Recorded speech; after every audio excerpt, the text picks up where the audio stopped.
നമസ്കാരം, പ്രവാസി മലയാളിയിലേക്ക് സ്വാഗതം. കൂടുതൽ രാജ്യങ്ങൾക്ക് നിയന്ത്രണം ഏർപ്പെടുത്തി ഇന്ത്യ. ഒമിക്രോൺ വ്യാപനത്തിന്റെ സാഹചര്യത്തിൽ കൂടുതൽ രാജ്യങ്ങൾക്ക് നിയന്ത്രണം ഏർപ്പെടുത്തിയിരിക്കുകയാണ് ഇന്ത്യ. ഇതോടെ പ്രവാസികളും ആശങ്കയിലാണ്.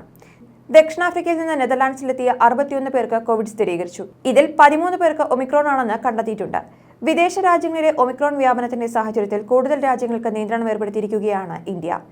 റിസ്ക് രാജ്യങ്ങളുടെ പട്ടികയിലേക്ക് ഘാന, താൻസാനിയ എന്നീ രാജ്യങ്ങളെ ഇന്ത്യ പുതുതായി ഉൾപ്പെടുത്തിയിട്ടുണ്ട്. ബംഗ്ലാദേശിനെ റിസ്ക് പട്ടികയിൽ നിന്ന് ഒഴിവാക്കിയിട്ടുമുണ്ട്. ഇതോടെ റിസ്ക് പട്ടികയിലുള്ള രാജ്യങ്ങളുടെ എണ്ണം 13ആയി ഉയർന്നു. അതേസമയം രാജ്യത്തെ ആദ്യ ഒമിക്രോൺ കേസ് സ്ഥിരീകരിച്ചവരിൽ ഒരാളായ ബംഗളൂരുവിലെ ഡോക്ടർക്ക് വീണ്ടും കോവിഡ് സ്ഥിരീകരിച്ചിരിക്കുകയാണ്. നേരത്തെ ഒമിക്രോൺ ബാധ സ്ഥിരീകരിച്ചിരുന്നെങ്കിലും രോഗമുക്തി നേടിയിരുന്നു. തുടർന്നുള്ള പരിശോധനയിലാണ് വീണ്ടും കോവിഡ് സ്ഥിരീകരിച്ചത്. വ്യക്തിക്ക് നിലവിൽ രോഗലക്ഷണങ്ങളൊന്നുമില്ല എന്ന് ആരോഗ്യ വിദഗ്ധർ വ്യക്തമാക്കിയിട്ടുണ്ട്. ഒമിക്രോൺ ആശങ്ക ഇന്ത്യയിലും ശക്തമാവുകയാണ്. ഇന്ത്യയിൽ ഫെബ്രുവരിയോടെ 3ാം തരംഗ സാധ്യതയെന്നാണ് വിദഗ്ധരുടെ അഭിപ്രായം.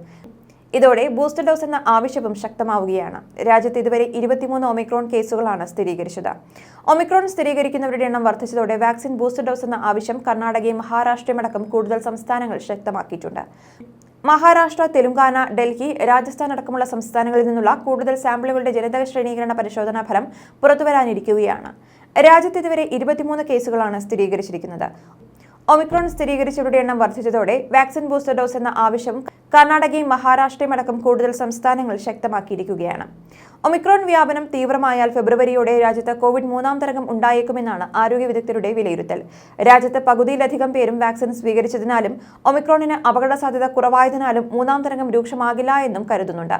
മഹാരാഷ്ട്രയിൽ മാത്രം 10 പേരാണ് ഒമിക്രോൺ ബാധിച്ച് ചികിത്സയിലുള്ളത്. ദക്ഷിണാഫ്രിക്കയിൽ നിന്നെത്തിയ 36കാരനും അദ്ദേഹത്തിന്റെ സുഹൃത്ത് അമേരിക്കയിൽ നിന്നെത്തിയ 37കാരനുമാണ് ഏറ്റവും ഒടുവിലായി ഒമിക്രോൺ സ്ഥിരീകരിച്ചത്. കൂടുതൽ പേരിൽ രോഗം കണ്ടെത്തുന്ന സാഹചര്യത്തിൽ മഹാരാഷ്ട്ര പരിശോധന വർദ്ധിപ്പിക്കുന്നതിനും RT-PCR ടെസ്റ്റ് നിരക്ക് കുറയ്ക്കുകയും ചെയ്തു. ലാബുകളിൽ ടെസ്റ്റ് നിരക്ക് 500-ൽ നിന്ന് 350 രൂപയാക്കി കുറച്ചിട്ടുണ്ട്. വീടുകളിൽ വന്ന് സാമ്പിൾ ശേഖരിക്കുന്നതിന് ഇനി 700 രൂപ മതിയാകും. ഒമിക്രോൺ കൂടുതൽ സംസ്ഥാനങ്ങളിൽ റിപ്പോർട്ട് ചെയ്യുന്ന പശ്ചാത്തലത്തിൽ 3ാം ഡോസ് വാക്സിനും കുട്ടികളുടെ വാക്സിനേഷനും സംബന്ധിച്ച് വിദഗ്ധ സമിതി ചർച്ച നടത്തും. ഒട്ടുമിക്ക സംസ്ഥാനങ്ങളും ഈ 2 ആവശ്യങ്ങളും മുൻപോട്ട് വെച്ചിട്ടുണ്ട്. വിദഗ്ധ സമിതി നിർദ്ദേശത്തിന്റെ അടിസ്ഥാനത്തിലാകും കേന്ദ്ര സർക്കാർ തീരുമാനം എടുക്കുക. ന്യൂസ് ഡെസ്ക്, പ്രവാസി മലയാളി.